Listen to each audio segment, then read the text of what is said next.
to the cloud. Here you go. Okay. Now you can share it. Now share again. Okay. Oh, goodness.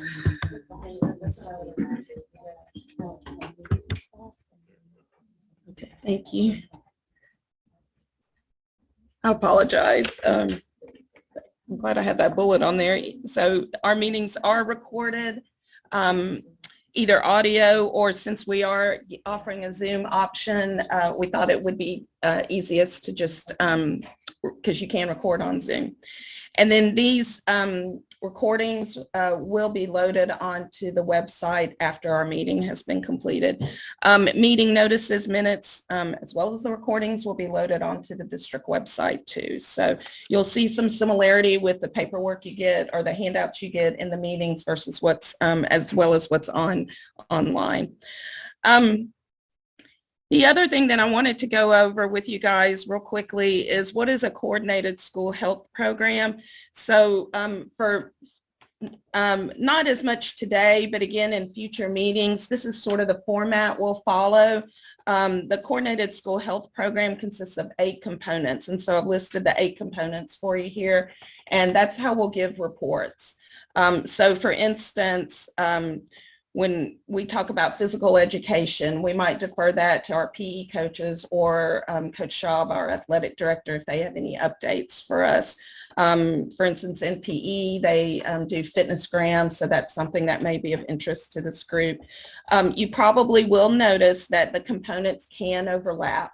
So you as a community stakeholders, for instance, DSHS, you'll probably overlap in several of these component areas. So nutrition services obviously would be Ms. Gregory because she's our nutrition services director. So that's kind of the example of how we'll run the agenda will look for future meetings. And actually our next 2 presenters, Jesslyn, she is from Department of State Health Services, and I thought she could give you guys a brief overview on the services they offer. And you guys are out of Houston, but represent Region 6, is that right? So our public school district, if you weren't aware, New Waverly ISD is in Region 6 with other Region 6 districts. So go ahead. Do you want me to come up there or just sit here? Either way, whatever you're more comfortable with. Okay, sure. I won't take too much of your time. So again, good morning. My name is Jesslyn Jones. I'm a program specialist with the Department of State Health Services, Region 6 South. So we're based in Houston, and as you may or may not know, we serve as a local health department for Walker County as well. So a lot of the services come from our end, and then we definitely have here at the Huntsville office giving great services to the community. So a lot of the work that I do kind of falls under the maternal and child health grant. I focus a lot of my work on childhood obesity specifically, and as well as the state coordinated health programs, just SHAC. So I promote a lot of that. I also work with the UT School of Public Health to promote some of their programs as well. And then I also send out monthly SHAC bulletins to all the schools. So it has great program updates from like the community health program, EPI, so on and so forth, great links, and just information that the SHACs can use in general. So I'll just leave this here for you to have, but any information that you need on childhood obesity prevention, physical education, nutrition, I'm your person. My email address is listed here as well. We're still working from home, so email is the best way to reach me at the moment. So that's me. Sorry if I was speaking too fast. So let me know if you have any questions, but there are some bulletins here for you, and then some supplemental documents as well on teen suicide prevention. That's all. Thank you. Jesslyn and her team were really instrumental in helping us navigate COVID because they were sort of our go-to, as well as Kim and her team at Walker County, because obviously we had tons and tons of questions when we first started that whole process when the pandemic began. And so they're just a really invaluable resource for just about anything health and safety related. So Kim, would you like to give a brief? I'm so sorry I forgot my slides. I'm dropping by at the next meeting. COVID has kind of affected everyone, and right now we're doing immunizations, we do car seat events. However, we're not qualified for the car seat event just yet because we have COVID, there were less classes, and we have to take the class. We plan to take the class in May, and so after that, we should be back up and running and able to provide car seat education, car seats, and we're doing COVID vaccinations at Huntsville, and as I said, at the New Waverly Library on the 1st and 3rd Wednesdays of the month. We also provide education on various community events. I wish I had my slide. We also see TB prevention, STI prevention, or basically a health department. Do the prevention side of it. But I wanted you to be aware of the New Waverly Library. We are there. And I'll bring, and Celeste has my number if anyone needs it. But if your child needs vaccines, just call the clinic and we can arrange to bring those. Any questions? And one of the benefits I've found with them coming to the library is obviously then our families that live in New Waverly, and not that Huntsville is that far away, but, you know, it is convenient when you're only, 5 or 10 minutes away from the site. So it really does provide a huge benefit for our New Waverly families, not having to sort of hoof it down to Huntsville. But they do, their office does, again, serve as a great resource for me. And in fact, I emailed Kim the other day about immunization titers because I wasn't quite aware of what the answer was to this particular question. So she was a good resource for me. So we've had with DSHS in general, but with Walker County as well, we've had really long-standing good relationship with them. Thank you guys for presenting. So we'll move on to the second page or the back page for you guys of your agenda. Stephanie, am I able to just talk or Rick to go to the second page on this? Do I go? Stop sharing. Okay. And then the next stop, and go to the next page and share. Okay. Sorry, you guys. Let me see what I can do to. Can I scroll? Okay. See.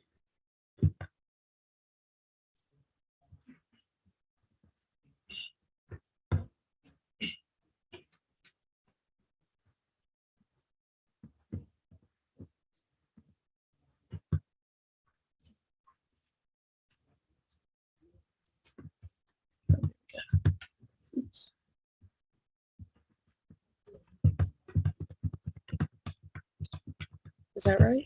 Okay. Okay. Okay, so for our next agenda item, this was a fairly big agenda item, as you can tell. Again, instead of giving you guys multiple handouts, I decided to just put all the information within the agenda so that you could have it.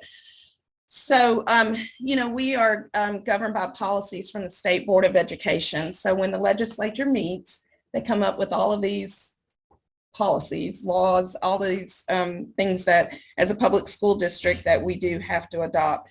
So most recently it was House Bill 1525 and the State Board of Education adopted new health education curriculum standards that focused on human sexuality, which is a big umbrella term for a lot of things that we're going to talk about. But these are standards that go into what we call our TEKS. You may hear that term, but it stands for Texas Essential Knowledge and Skills. So this, and I'll probably defer to Stephanie in just a minute on some of that. But our TEKS with the human sexuality curriculum will go into effect for the next school year. So starting in August. And so that's why we're meeting today and need to meet in April, because we will review curriculum and whatever SHAC feels they would like to recommend to the school board, that's what we'll recommend. So that's one of the reasons why we needed to meet. And just to go over a couple of reasons for all of this, let me hold up a some information just to give you a few more details on the TEKS update. So for the sex education portion of it, this is basic information on key topics like anatomy, puberty, and reproduction, information on contraception, condoms, prevention, screening, treatment of sexually transmitted infections or STIs. You may have heard of them as STDs. The importance of abstinence. The curriculum that TEKS focuses on is based on what they call sexual risk avoidance or abstinence. And the reason for that is abstinence prevents teen pregnancy, prevents the spread of sexually transmitted diseases. So that's their abstinence, what they're going by. And let's see, standards on healthy relationships, such as prevention of sexual abuse, sex trafficking, and in supportive topics such as healthy communication, teaching boundaries, and some of the standards that we'll go over today will have different curriculum that covers it, and some covered in different areas, but that you've got some handouts that kind of explain that. When we do implement this program, this curriculum, we do have to hold 2 public meetings on the curriculum materials before adopting the recommendations.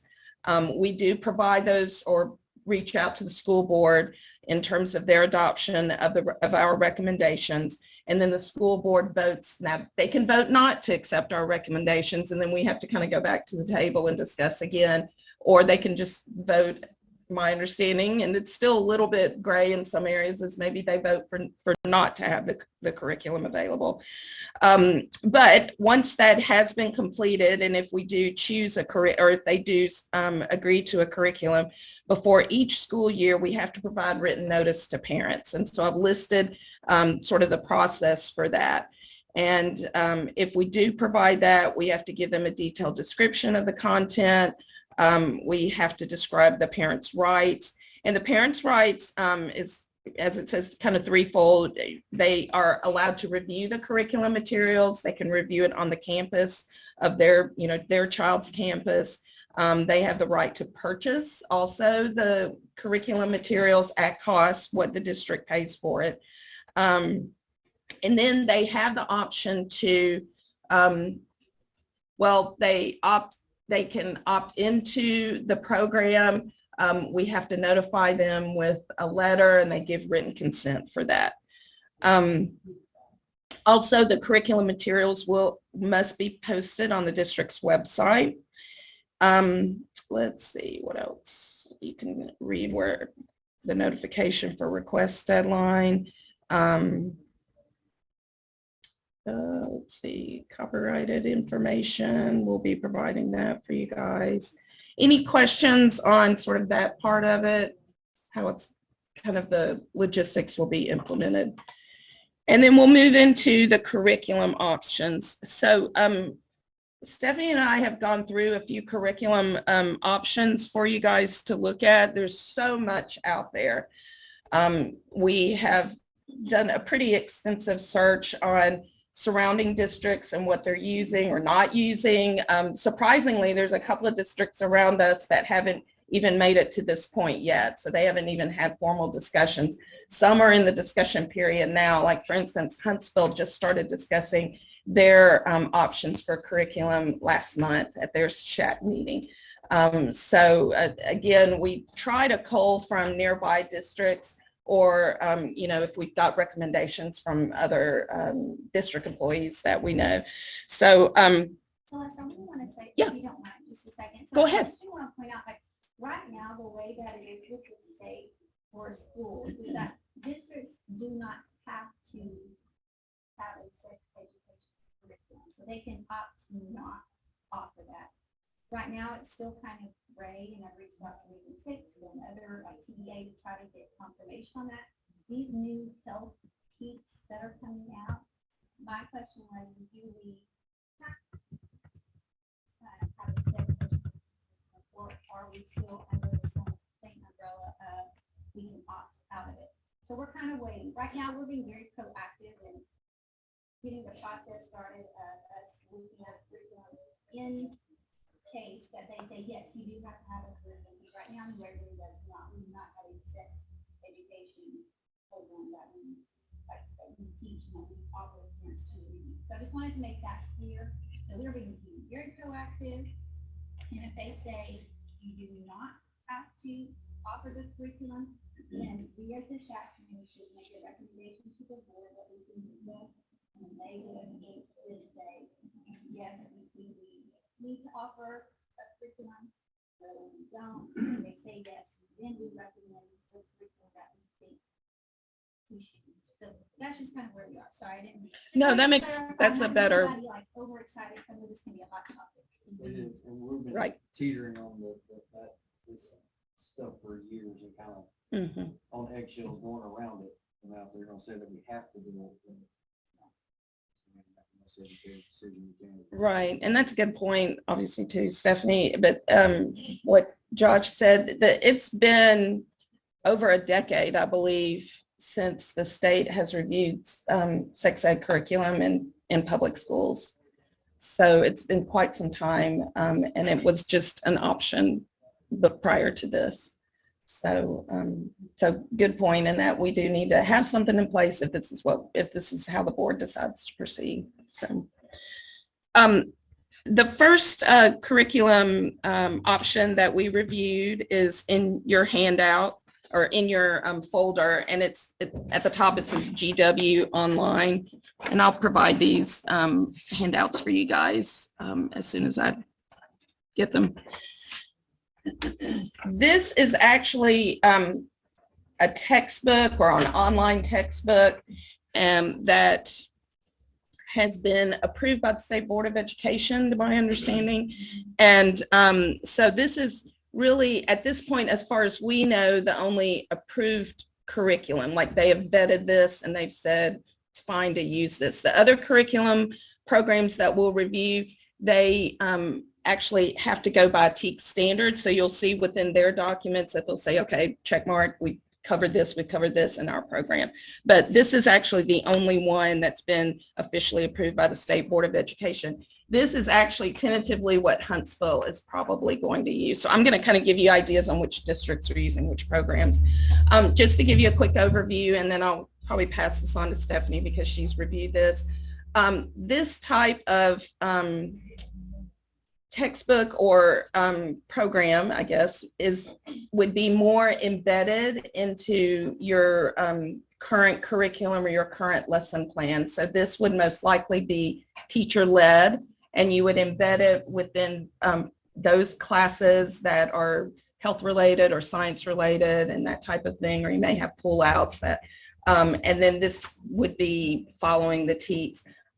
Wasn't clear on the cost of this yet, because each program has a little bit of a cost associated with it.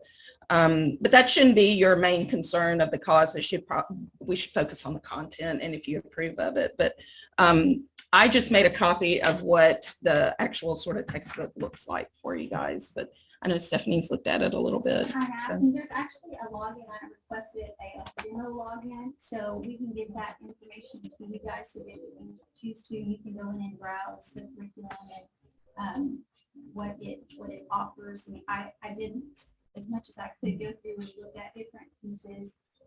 It would be teacher-led, or not maybe just one teacher, but it would be, led by teachers in different areas.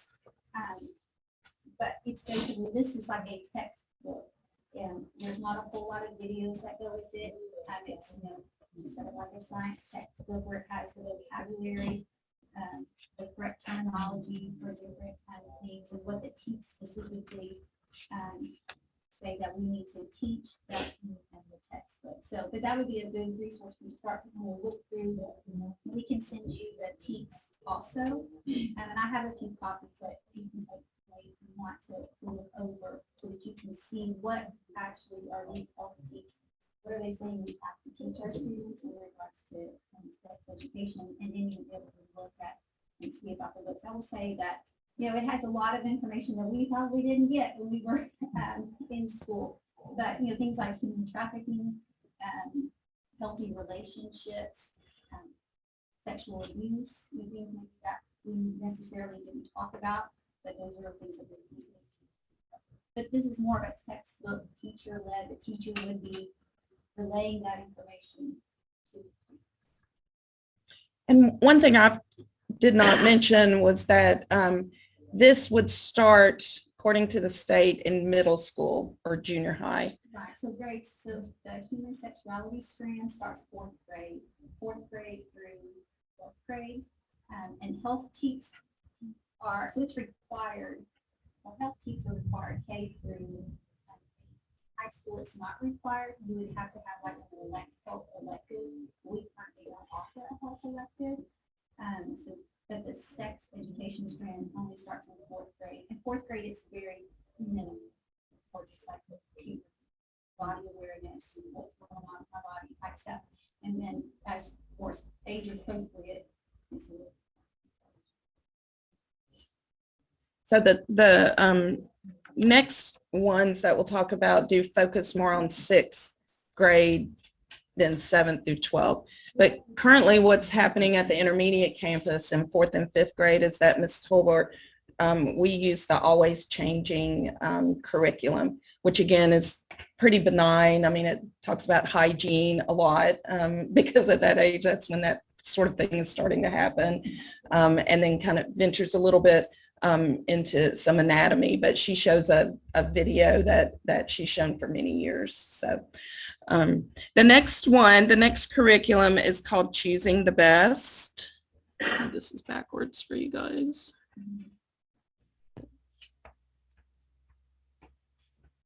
And Choosing the Best, Bryan ISD is using this program, and in fact, they've been using this program since, I believe, 2011. So they started this whole process way before the state even required them to, but they probably got board approval and they thought it was important for their students. So that's kind of how they've been operating under this program. Again, this is another program that's teacher-led.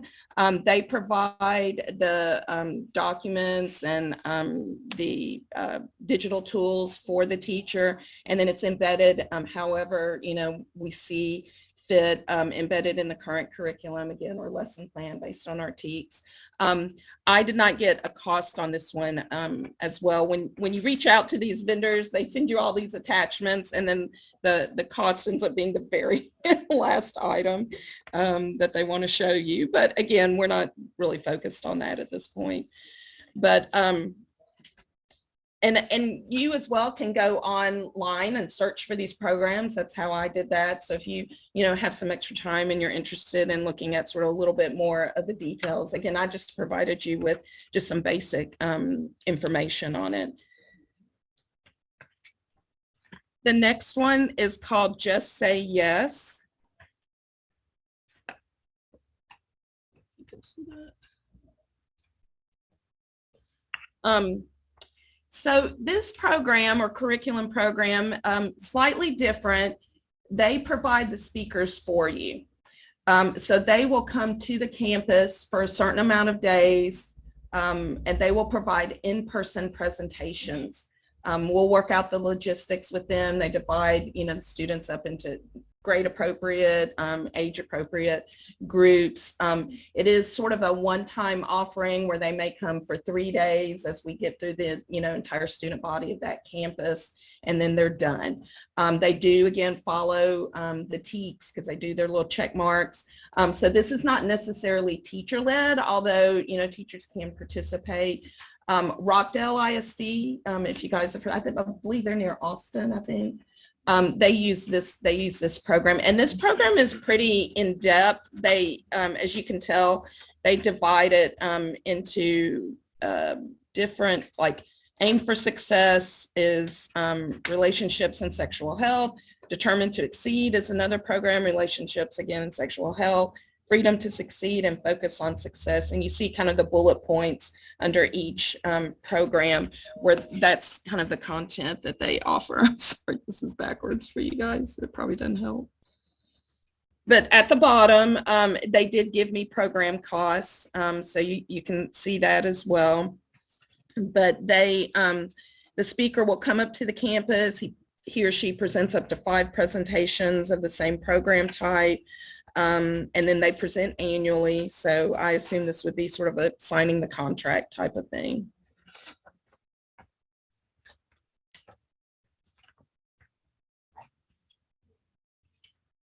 And then the last curriculum program that we reviewed is called 180 Degrees.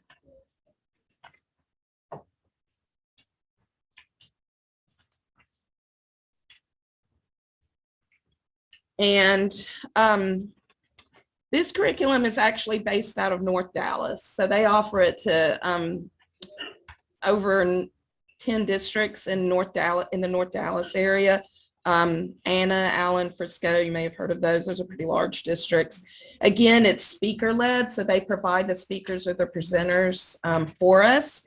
And it's a one-time offering. So we'd set a date and they'd come for that amount of time. The only cost that this program incurs is actually because they receive a grant. So they're funded from a grant as well as funding from outside sources. So they actually, if you're in the Dallas or the Metroplex area, they provide it for free to those districts. So for us, they would only charge us travel and lodging because obviously they have to come out of the Metroplex towards us. So that might be the only sort of minor difference in terms of that.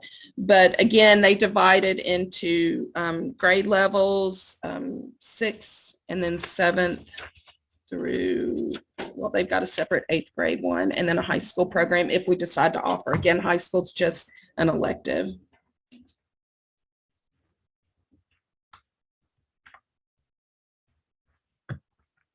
So those are the programs that we've reviewed. If you are aware of any programs, maybe from your other colleagues that teach in other districts, you can certainly let myself or Stephanie know and we can take a look at that. If you find that, you know, those might be of benefit for our area. Is there anything else that Now, I've reached out to some of the districts that are more outside of Anderson and Central. So I've reached out to them. I have heard back from Anderson, and when she responded, she just said, "That's so funny you should ask. We are starting to have the same conversation." So they are in the same boat that we are. So once I get any communication from districts that are like us, so to speak, then I'll share that information. So one of the things that we're going to ask you guys to do after the meeting and until we meet in April is to sort of digest this material, read up on it. If you need me to send you or Stephanie need to send further information, we're happy to do that. Again, I, in terms of hard copies, I just kind of tried to print the minimal, but they sent us quite a good bit of information because everybody's pushing their, you know, their curriculum. But feel free to reach out to either of us if you feel like you need more information. But we'd like for you guys to look over it and then come back in April and we could, you know, discuss more. Unless you want to discuss more now, we're happy to entertain any questions if we can answer them. But we'd like for y'all to review it and then to give us your feedback next month so that we can potentially go to the board before school is out. We'd like to present that so that we can kind of start to work on, again, the logistics over the summer before school starts. So we're kind of a little bit in a rush, but we do still have time. So if you guys could do that for us. I don't know if any of the staff here, any of the teachers have any thoughts on it that they may want to, for, you know, parents and other community stakeholders, there may, you know, this is kind of a little new to them, so they may not understand kind of what all the curriculum involves. So, yeah. Is there any guidelines on how much would need to be taught to them and kind of what that looks like? Yeah. And that's what the teaks are. And like I said, I have some copies and I'll leave them here, the ones that I have, and then I'll send them out to everybody too.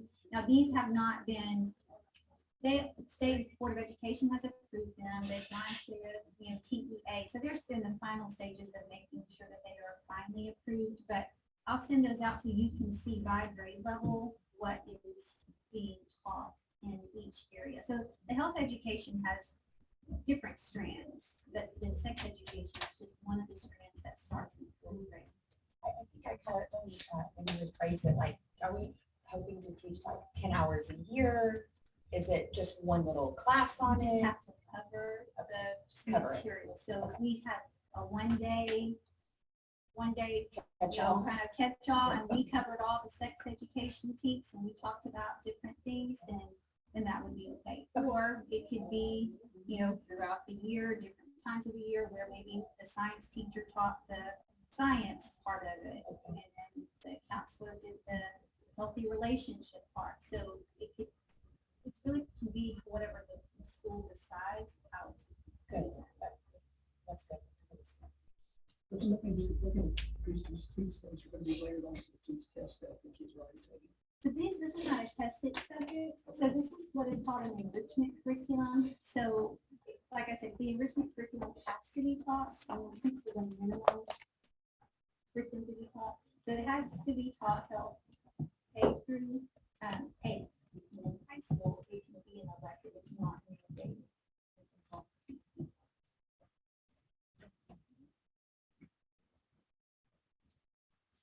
And I've gone, and another thing to maybe just digest is just to ask, like, how do I feel about this just as a person, as an adult, as a parent? Like, what do I feel, like, how do I feel about that? Because honestly, I've kind of gone different ways. So I think it'd be a good time to digest it and just maybe get a good understanding of how you really feel about it. And looking at these teams will probably give you even a better idea of how you might feel just by the things that can be taught. And also, we have to remember it's maybe what's written down, it's also the presentation in which it's done. So is it done in good taste? Is it done with correct terminology? Because it is, important things to be taught that it has to be done. So are the first two, the one that you said, the GW Online and Choosing the Best, are they consumables that the school district would have to buy, or? I believe. I know the first one is a consumable. The Yeah. GW Online, so it is actually, you can purchase a textbook that comes with an online piece, and then there's a workbook also. That y'all haven't gotten prices on that yet to be able to compare if you had, say yes, or the 180 degrees to come out and do it. I haven't gotten that yet, but that's, I want you guys to look at it, so when I send that login information, if you'll just, you go through and just click and kind of get a feel for what you think about how the material is presented. But we don't have a cost yet, that's my next step. See what's in the teach. Well, I want to teach that or not. Right. Well, we've had plenty of discussions on this in terms of, what is someone comfortable teaching, because you may not be comfortable teaching it, but we would also make sure that whatever program or curriculum we use would vet the training for you guys, because obviously you would need to get that training, and we'd all need to be on the same page in the information that we give to the students, because we've always heard those stories, well, she told me this, but he told me that, so we all need need to be on the same page. So whether it becomes embedding it into what you're already doing now, or making sure whoever we bring in, they give the same message as what we would understand it to be. So and kind of going off of what Stephanie said, as a parent, my son's at the junior high. Initially when I first started researching all of this, I thought, golly, no way, I'm the one that teaches my son about human sexuality. I want to hear him to hear it from my standpoint of how I raised my child. And so you hear that a lot in the community. However, as you start to read into what the state is asking us to do, it really is from sexual avoidance, abstinence in terms of, because as we know, teen pregnancy has extremely high rates, especially in the state of Texas. I don't know what we rank nationwide, but we're pretty high up there. And then as a nurse, sexually transmitted diseases I've seen, and they're terrible, and you can die from them and that type of thing. So if you kind of look at it maybe from that standpoint, it's, as we talked about, can be a good thing. There can be some positives from presenting this to our students. So in elementary, it's definitely very benign, and what we're doing kind of currently anyway. So again, a lot of hygiene stuff when it comes to elementary. Would there be information go out to parents to say, okay, this is what we've approved, or the school board's approved, and this is what will be implemented into the child's curriculum? Yes, for sure. Yes. So once we recommend, and if the board decides to adopt, then we have to put out this full on, sort of advertisement Do they for our have families. obviously need to opt out if they choose not to? Right. So, right, if you want to explain that, Right it's now, a the little way bit it is, confusing. the parents can opt out.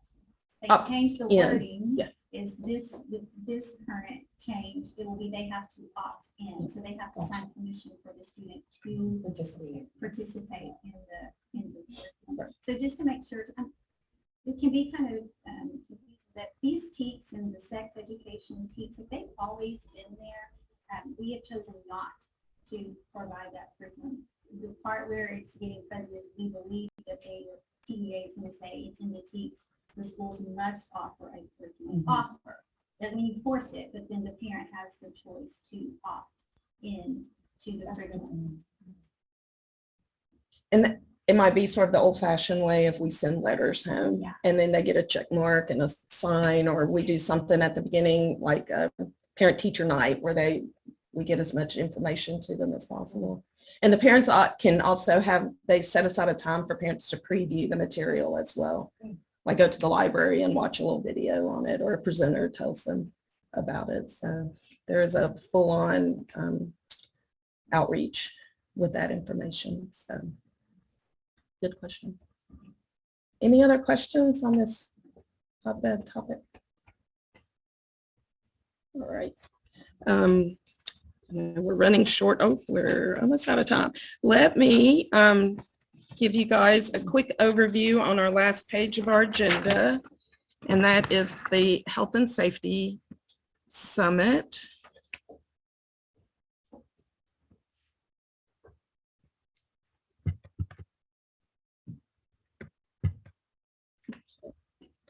So as some of you know, if you've been with New Waverly for a while, or New Waverly ISD, we host a Health and Safety Summit. And we generally rotate between junior high and high school every other year. So our last summit was junior high 2 years ago. So that was pre-pandemic times. And obviously when the pandemic hit, we kind of put a stop on that for a couple of years, and now we're back to it again since we are meeting in person. So our safety summit this year will be at the high school. Again, last year it was supposed to be at the high school.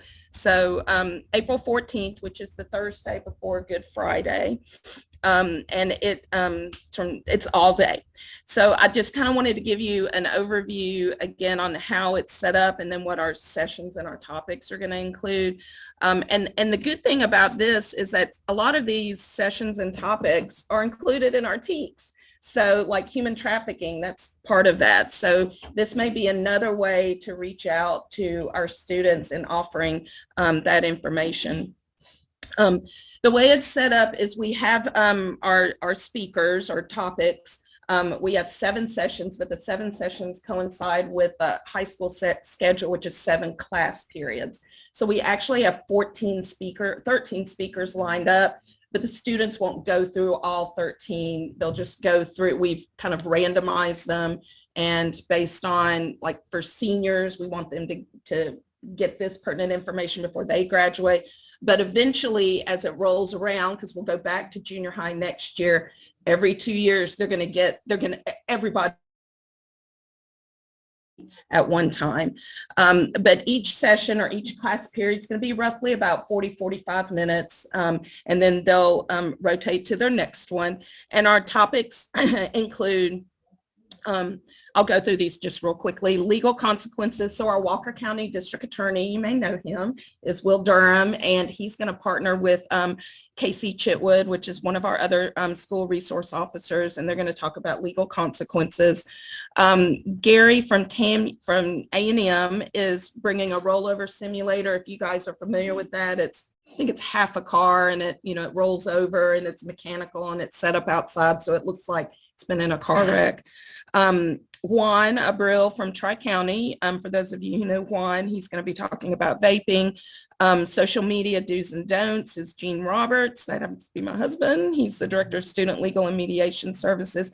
He does a similar program like this at the college, where he presents to sororities, fraternities, college groups about, because as you guys know, social media is just kind of rampant in terms of sort of the negative consequences that can happen. And so he's going to talk about that. Drug recognition.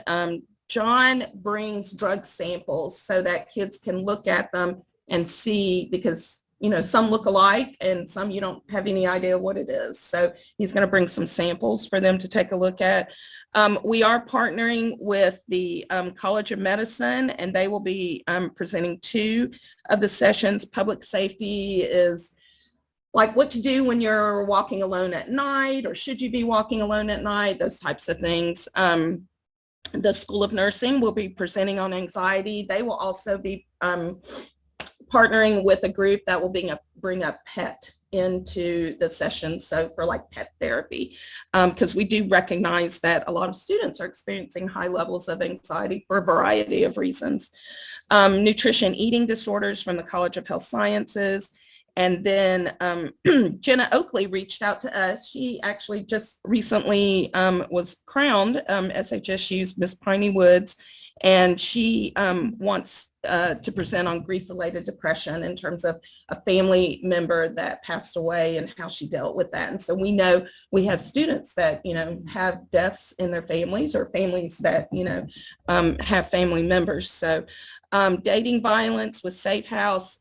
Typically what we do in terms of a dating violence topic is that we try to split it into males and females. So we should have 2 speakers with that. Human trafficking, Montgomery County Sheriff's Department is going to send representatives for that. And our esteemed Mr. Slott is going to provide the voter and ATV safety, which he has done for many, many times, years. Yeah, so that's always a very popular one to attend. Again, logistics, we're going to use the high school Beta Club students to be our welcome ambassadors. So they're going to, I'm going to assign them to each speaker, and they're going to escort them, show them, where our hospitality room is, where our bathroom is, where the classroom is that they need to be in, and that type of thing. And then they'll do a little brief bio intro of that speaker. The hospitality room is basically the conference room at the high school, and we are providing breakfast, lunch, and snacks for our speakers and volunteers. We do reach out to tentative vendors that we've used before in the past to help us with this. But we would like to ask if you guys are interested. We would appreciate any type of donations of, a meal or snacks or water, drinks, that type of thing. So if you're interested in doing that, we appreciate any extra help. And also any volunteers. So if you guys are free that day and you're interested in coming by, we, love to slide you in. And then, if you have the time, you can certainly slide into other sessions if you're interested in hearing anything. Marketing, for the marketing part of it, we, and I meant to show you guys this. This is, and I know it's tiny, but I could pass it around, but this is the schedule of how the sessions are going to break down. So it's very tedious, and it takes a long time to break up over 300 students into groups of we try to keep it small, because I think the larger you get, you just kind of lose interest. Although for Josh's presentation, we got bigger groups because they're outside, but we have about 20 per group. So, but we have to divide them up into this very complicated schedule, but we're happy to do that. In terms of the marketing, we will, as it gets closer to the date, we'll put it on our district website. We'll also send out a tweet with Twitter. And then we have Facebook and Instagram with the high school. We will, and I'll show you these flyers that we're going to post. So I don't know if y'all can see that. And then here's another one that we've created. I think this one's going to go on Instagram. And then this one is probably going to go on the district website, because it has each of the individual topics that we're going to present. So when you go to the website, look for these flyers.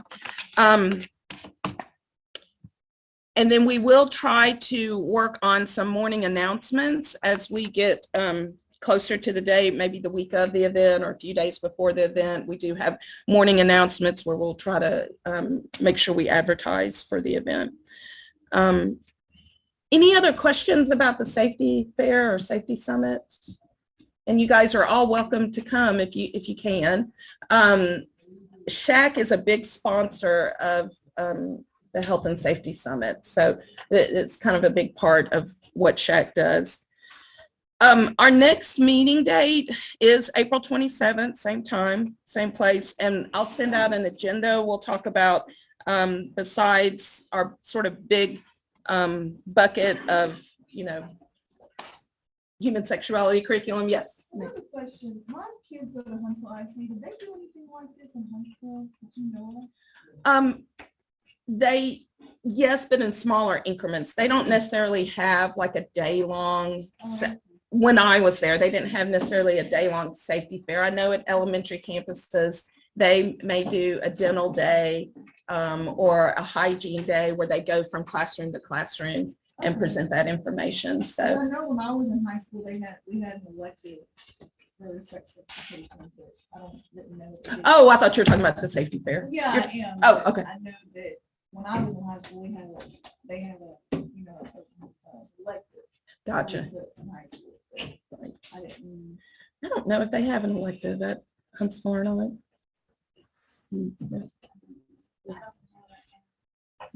Things have changed, yeah.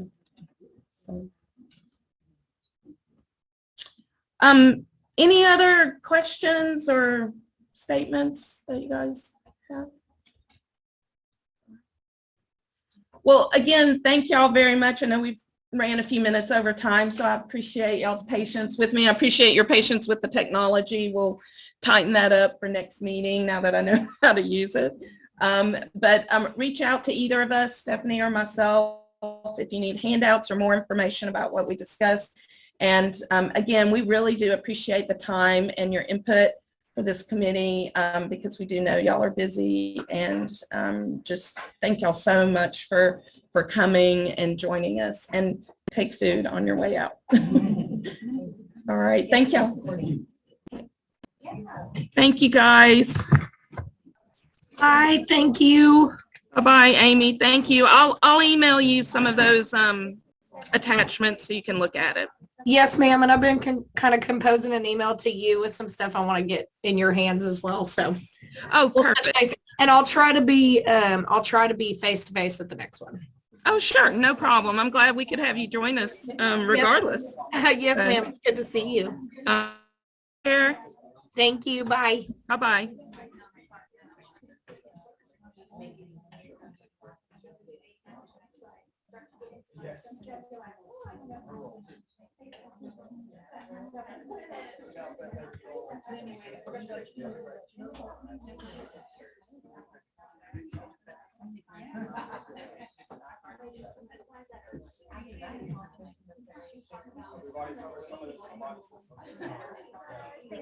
For having me. Oh, thank you. Sorry, Did you get lost? Did you get lost? No, I kind of was a little confused when I turned. I was like, so that was not really an identifiable. Yeah, so that was the only thing. Right. That's how yeah, it's very, no, I appreciate you coming, both of y'all coming, and it's good for them to see kind of how we collaborate together. I just didn't get to mention that, like, in case, I know I mentioned this to you via email, but if your school doesn't have a health coordinator program or anything, and that's something you want to think about, I'm happy to do a presentation. So you can see a little bit more, and then we can get a better idea. That'd be a good idea. I'm also happy to pay for the training if the school is interested in adopting. Okay, let me write that. I just want to mention that to you. Okay. So there would be some training involved, right? So it was largely focused on how to incorporate like physical activity in the classroom. That's just not limited to like PE per se, and then also how kids can make better decisions about like what to eat. So all of those things. I can have again a formal presentation whenever you're done with all of the other things on the agenda. So again, sometime during the fall or something, just let me know. But that's something I'm definitely happy to present on. And again, like I said, we can financially help as needed. Tell me again what the training is It's called. called CATCH, C-A-T-C-H. Okay.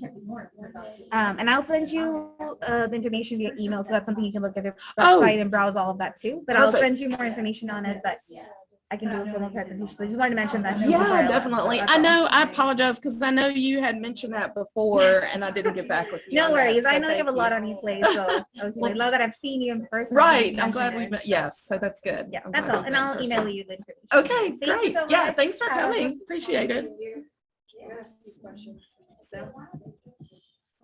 Did I do that okay? I just feel so dumb. I'm just like, I don't know what I'm doing. Like, I'm like, Rick, Stephanie. No, I just feel so bad that I'm not.